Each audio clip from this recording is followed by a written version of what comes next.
બનાસકાંઠા જિલ્લાના દાંતીવાડા ડેમ પાસે મોટી બેદરકારી સામે આવી છે. કેનાલમાં અંદાજિત 40 મીટરથી વધુનું ગાબડું પડતા તંત્ર દોડતું થયું છે.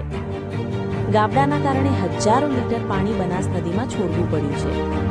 હાલમાં લગભગ 1000 ક્યુસેક પાણીનો પ્રવાહ ચાલુ છે.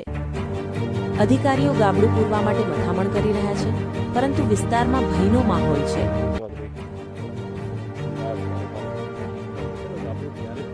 સવારે 7 વાગે આપણે સીપેજ આ કેનાલ જ્યારે બની ત્યારથી આપણે રિપેરિંગનું એસ્ટિમેટ બનાવી દીધું. ટેન્ડર થઈ ગયું, પણ પાણીની સિઝન ચાલુ હોય, રિપેર થયેલું નથી અને એવી આપણે વિધિન 2 ડેઝમાં માટીકામ કરીને આરસીસી લાઇનિંગ થઈ જશે. સીપેજ નહીં, આ સીપેજ પોટ હોલ્સના કારણે અને 800 ક્યુસેક પાણી ચાલુ હતું, એના કારણે પ્રેશર આવ્યું. 1200 ક્યુસેક જેટલું પાણી ના આ સીપેજનું છે, માત્ર 20 ક્યુસેક જેટલું. એ આપણે હેડઅપ કરીને ડિવોટરિંગ કામ થઈ જશે.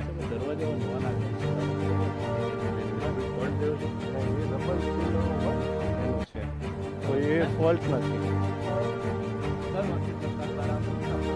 નહીં, આ જગ્યાએ આપણે કોઈ એવું કામગીરી અત્યાર સુધી કરેલ નથી. એનું રિપેરિંગનું કામ હવે કામગીરી શરૂ કરવાની ટેન્ડર થઈ ગયું છે. ના, મુખ્ય કેનાલ ઉપર રિપેર કામની લાઇનિંગની કામગીરી હવે થવાની છે. બ્રિક મેશનરીની આપણે હતી અને હવે આરસીસી લાઇનિંગનું કામ થવાનું છે. હા, રિપેર એટલે કેવી કોઈ જગ્યાએ જરૂર પડે તો, બાકી તો પાર્શિયલ કટિંગ બેન્કિંગ પોર્શન હોય એટલે વધુ સારી કેનાલ છે.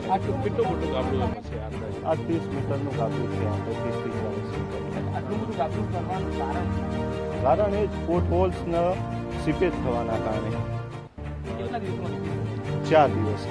શિયાળુ સિઝન માટે પાણી? હા, એ 4 દિવસ 4 દિવસ રિપેર થઈને પાણી ચાલુ થઈ જશે. આ ગાબડું પડવાથી શું ડેમના દરવાજા? ના, કોઈને કોઈ નુકસાન ડેમનું નથી. હા, દરેક સર સાથે વાત થઈ ગઈ છે. કલેક્ટરનું કહેવું છે કે નહીં, દરેક વસ્તુની જાણ કરેલી જ છે દરેક અધિકારી.